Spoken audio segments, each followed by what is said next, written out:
میرے بھائیو دوستوں بزرگوں، السلام علیکم ورحمۃ اللہ۔ آج میں نے پھر کتاب غنیۃ الطالبین کو مطالعہ کیا تو اس میں یہ بات پوری کتاب کو میں نے 2 دفعہ پڑھا تب سمجھ آئی کتاب کی۔ یہ کتاب حضرت شیخ عبدالقادر جیلانی محبوب سبحانی کی کتاب ہے۔ تو آج اس میں واقعہ پڑھا کہ حضرت غوث اعظم پیر دستگیر کے والد محترم دریائے دجلہ کے کنارے کہیں مغرب کے ٹائم کہیں وہاں پر دریا کے کنارے پر تھے، تو کافی دیر دعا کے کنارے پر بیٹھے، اپنے ذکر اذکار میں مصروف تھے۔ تو دیکھا کیا کہ دریا کے اندر سے ایک سیب ٹہلتا ہوا ان کی طرف آ رہا ہے۔ تو نے جھٹ سے ان کو سیب کو اس کو پکڑ لیا۔ پکڑ کے میں چاروں طرف دیکھا، کوئی بندہ نہ پرندہ۔ تو آپ نے کہا یہ اللہ رب العزت نے بھیجا ہے۔ تو وہ سیب کو کھا لیا۔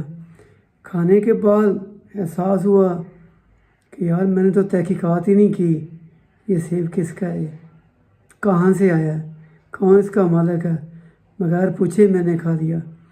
تو آپ کتاب میں لکھا ہوا ہے کہ 2 دن غالباً اس کو دیکھتے ڈھونڈتے پھرتے رہے۔ تو پھر دماغ میں آیا کہ یہ پانی ادھر سے آ رہا ہے، تو ظاہر ہے کہ یہ سیب بھی ادھر سے ہی آیا ہوگا۔ تو اس طرف کو چل پڑے۔ تھوڑی دور گئے تو ایک باغ تھا۔ تو باغ کے کہتا ہے یار یہ سیب لگتا ہے مجھے کہ یہ باغ سے کہیں سے گر کے یہ آیا ہے۔ تو باغ میں گئے تو بڑے ہی باریش بزرگ سامنے کھڑے ہیں، باغ کے مالک۔ ان سے ملاقات ہوئی کہ یار میں تو آپ کو یہ جو سیب میں نے ادھر یہ دریا میں سے پکڑا ہے اور میں نے بغیر تحقیقات کے، کیونکہ میں بھوکا تھا، میں نے کھا لیا، تو مجھے اس کی یا تو معافی دے دو یا اس کا جو بھی اس کا بدلہ ہے وہ میرے سے لے لو، اس کا جو پیسے وغیرہ بنتے ہیں۔ تو بزرگوں نے کہا کہ اس کا ہاں سیب تو میرے باغ میں ہی، ظاہری بات کیا ہوا کہ سیب کا باغ میرا ہی ہے یہاں پر۔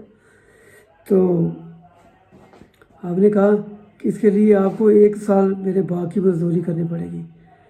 تو انہوں نے کہا کہ اچھا مجھے منظور ہے۔ تو 1 سال نہیں، تقریباً 2 سال کتاب میں لکھا ہوا کہ آپ سے اس بابے نے مزدوری کروائی، سارے باغ کو پانی لگا، طوطے اڑا، اس کام میں لگائے رہے گا۔ 2 سال کے بعد بابے نے جب اچھی طرح سے پرکھ لیا یہ کوئی بڑا ہے، بزرگ ہے، ان کو کیا پتہ تھا کہ یہ کوئی سید زادہ ہے۔ تو وہ کہتے ہیں کہ یار میری بیٹی ہے، تمہاری معافی تجھے تب ملے گی اگر تم میری بیٹی کے ساتھ شادی کرو۔ تو آپ نے کہا وہ کیسے؟ آپ نے کہا میری بیٹی آنکھوں سے اندھی ہے، زبان سے گونگی ہے، ٹانگوں سے لنگڑی ہے اور کانوں سے بہری ہے، اس کے ساتھ آپ کو شادی کرنی پڑے گی، پھر آپ کو معافی ملے گی۔ تو کچھ دیر آپ سوچتے رہے، اس کے بعد آپ اس بات پہ راضی ہو گئے کہ اگر معافی مل جائے میرے جرم کی تو یہ سودا مہنگا نہیں ہے۔ تو بزرگوں نے انتظام کیا اور شیخ عبدالقادر جیلانی رحمۃ اللہ کے والد کے ساتھ اپنی بیٹی کا نکاح، اور کہا کہ یہ جو گھر ہے باغ کے اندر، کیونکہ میری بیٹی کے علاوہ اور میرا ہے بھی کوئی نہیں، یہ گھر بھی آپ کا ہے اور یہ جو باغ ہے سارا یہ بھی آپ کا، تو اپنے گھر جاؤ۔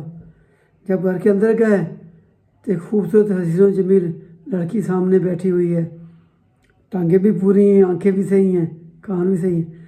تو آپ نے پوچھا کہ یہ کیا ماجرا بابا جی، بھاگ کے باہر آ گئے۔ کہتے بیٹا میں نے اس لیے کہا کہ میری بیٹی نے آج تک کبھی کسی آنکھ نے میری بیٹی کو دیکھا نہیں ہے، کسی غیر محرم نے میری بیٹی کو دیکھا نہیں ہے، میری بیٹی نے کسی غیر محرم کی آواز نہیں سنی، میری بیٹی چل کے اس مکان سے باہر کہیں گئی نہیں ہے، اور میری بیٹی نے آج تک کسی کے ساتھ ہم کلام نہیں ہوئی۔ تو میں اس لیے یہ 4 صفات اپنی بیٹی کی بتائی۔ تو اس میں سے کون پیدا ہوا؟ پھر شیخ عبدالقادر جیلانی محبوب سبحانی رحمۃ اللہ علیہ۔ میرے بھائی دوستو، آج میں ویڈیو کو ادھر ہی ختم کرتا ہوں کیونکہ کافی ٹائم لمبی ہوگی ویڈیو یہ، تو باقی حصہ اس کے آگے دوسری ویڈیو میں بیان کروں گا۔ اللہ تعالیٰ مجھے بھی اور آپ کو نیکیاں کرنے کی، نیکیاں بانٹنے کی توفیق عطا فرمائے۔ السلام علیکم ورحمۃ اللہ۔